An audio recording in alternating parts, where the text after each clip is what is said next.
NDA శాసనసభ పక్ష సమావేశానికి విచ్చేసిన తెలుగుదేశం ఎమ్మెల్యేలకి, జనసేన ఎమ్మెల్యేలకి, భారతీయ జనతా పార్టీ ఎమ్మెల్యేలకి మనస్ఫూర్తిగా మీ అందరికీ నా హృదయపూర్వక నమస్కారాలు.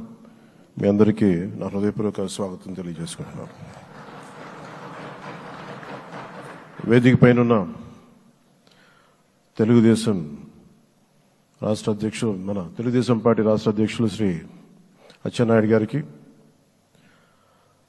భారతీయ జనతా పార్టీ అధ్యక్షురాలు శ్రీమతి దగ్గుపాటి పురంధేశ్వర గారికి నా హృదయపూర్వక నమస్కారాలు. తాడేపల్లిగూడెం సభలో నేను చెప్పినట్టుగా ఒక దార్శనికులు, 4 దశాబ్దాల సుదీర్ఘ అనుభవం, ఎన్నో ఒడిదుడుకులను ఎదుర్కొన్న తెలుగుదేశం జాతీయ పార్టీ అధ్యక్షులు శ్రీ నారా చంద్రబాబు నాయుడు గారికి నా హృదయపూర్వక నమస్కారం.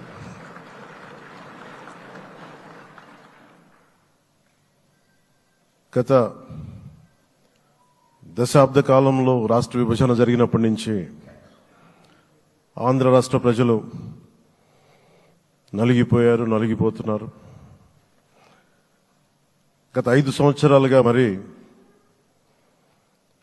రాష్ట్రంలోని విపత్కర పరిస్థితులు తెలుసు. మనందరం సమిష్టిగా పోరాటం చేసి కలిసికట్టుగా ఉండి అద్భుతమైన మెజారిటీలతోటి 164 శాసనసభ స్థానాలని ఎన్డీఏ కూటమి దక్కించుకుంది. అద్భుతమైన విజయం. 21 పార్లమెంట్ సభ్యుల్ని మన సెంట్రల్ హాల్లో కూడా మాట్లాడుతూ ఉంటే అందరికీ ఆంధ్రప్రదేశ్ విజయం, తెలుగుదేశం, జనసేన, భారతీయ జనతా పార్టీతో కూడిన ఎన్డీఏ కూటమి విజయం దేశం మొత్తం చాలా ఒక స్ఫూర్తినిచ్చింది. ప్రతి ఒక్కరి విజయాన్ని వారి వారి రాష్ట్రాల్లో ఎలా దీన్ని ముందుకు తీసుకెళ్లాలి, ఒక్క ఓటు చీలకుండా అలయన్స్ అంటే ఎలా ఉండాలి అనేది మన ఆంధ్ర ప్రాంత ప్రజలు, మన ఆంధ్ర రాష్ట్ర ప్రజలు మనందరం కలిసి కట్టుగా చూపించాం. 2021 మార్చి 14 ఇప్పటం సభలో నేను ఒకటే తెలియజేసుకున్నాను, ఆ ప్రభుత్వ వ్యతిరేక ఓటుని చీలనివ్వను. ఆ మాట మీద ఉన్నాం, ఆ మాట మీద నిలబడ్డాం. ఒడిదుడుకులు ఎదుర్కొన్నాం, తగ్గాం, కానీ నిలబడ్డాం. ప్రజల నమ్మకాన్ని పెంచాం. అద్భుతమైన మెజారిటీతో ఈ రోజున మనం ప్రభుత్వాన్ని స్థాపిస్తున్నాం. చాలా మాటలు ఇచ్చాం. పొద్దున కూడా జనసేన లెజిస్లేటివ్ పార్టీ మీటింగ్లో నాయకుడిగా ఎన్నుకున్న సందర్భంలో మాట్లాడుతూ మనం చాలా మాటలు ఇచ్చాం. ఇది కక్ష సాధింపులకి సమయం కాదు, ఇది వ్యక్తిగత దూషణలకు సమయం కాదు. ఇది 5 కోట్ల మంది పైగా ప్రజలు మన మీద నమ్మకాన్ని పెట్టుకున్నారు. మన మీద మనందరం ఉమ్మడిగా, మనందరం సమిష్టిగా ఆంధ్రప్రదేశ్ ప్రజలు ఏ అభివృద్ధి అయితే కోరుకుంటున్నారో మనందరం సమిష్టిగా దీన్ని ముందుకు తీసుకెళ్లాలి, అభివృద్ధి పథంలో నడిపించాలి. విద్య, వైద్యం, ఉపాధి, సాగునీరు, తాగునీరు, లా అండ్ ఆర్డర్ ఇవన్నీ చెప్పొచ్చాం. మనం బలంగా నిలబడతామని. అలాగే మేనిఫెస్టోలో, ఉమ్మడి మేనిఫెస్టోలో చాలా మాటలు ఇచ్చాం. వాటన్నిటినీ బాధ్యతగా ముందుకు తీసుకెళ్లాల్సిన అవసరం ఉంది. ఇలాంటి ఛాలెంజింగ్ టైమ్స్లో ఒక సుదీర్ఘమైన అనుభవం ఉన్న నాయకులు కావాలి. 4 దశాబ్దాల అనుభవం, అభివృద్ధి మీద అపారమైన అవగాహన, పెట్టుబడులు తెచ్చే సమర్థత, ప్రతిభ, విదేశాల్లో ఉండే నాయకుల్ని, మలేషియా దగ్గర నుంచి, సింగపూర్ దగ్గర నుంచి, యూరోప్ దగ్గర, అమెరికా నుంచి, ఆ దేశాల అధ్యక్షుల్ని తెలుగు రాష్ట్రాల వైపు దృష్టి మళ్లించేంత శక్తి సమర్థత ఉన్న శ్రీ నారా చంద్రబాబు నాయుడు గారికి, ఆయన నాయకత్వం చాలా అవసరం.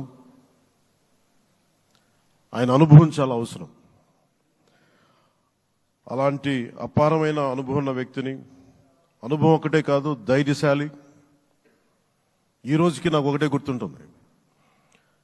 మన తాడేపల్లిగూడెం సభలో చెప్పాను, చాలా క్లేమోర్ మైన్స్ పేలిపోతే జీప్ ఎగిరిపోయి కింద పడితే చొక్కా దులుపుకొని ఆయన మళ్ళీ వచ్చి రాజకీయం చేసిన వ్యక్తి.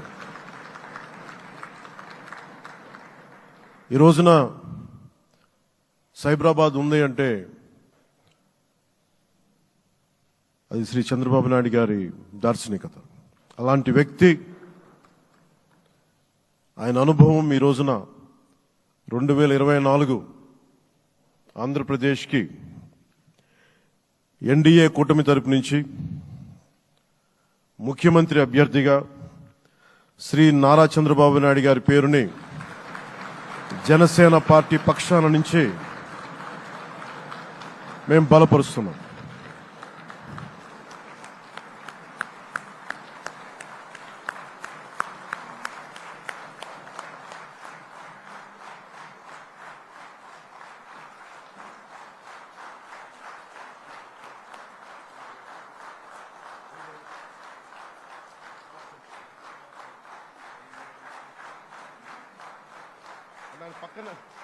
ఇది నేను ఆయన పక్కన పెట్టుకుని చెప్పాలి. ఆయన నలిగిపోయారు. జైల్లో చూశాను ఆయన. పాపం భువనేశ్వర్ గారి బాధను చూశాను. నేను అనుకున్నాను, అమ్మా మీరు కన్నీళ్ళు పెట్టకండి, మంచి రోజులు వస్తాయని చెప్పిన మంచి రోజులు వచ్చినాయి. వారికి మనస్ఫూర్తిగా వారికి నా హృదయపూర్వక శుభాకాంక్షలు. మీరు అద్భుతమైన పాలన ఇవ్వాలి అందరికీ మనస్ఫూర్తిగా మీకు నేను తెలియజేసుకున్నాను సార్. సో ఇప్పుడు శ్రీ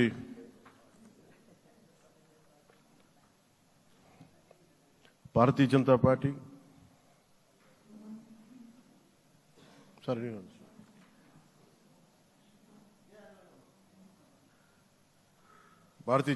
అధ్యక్షురాలు శ్రీమతి దగ్గుపాటి పురంధేశ్వరి గారిని వారిని వచ్చి వారి మద్దతు వారి సందేశం ఇవ్వమని కోరుకుంటున్నాను.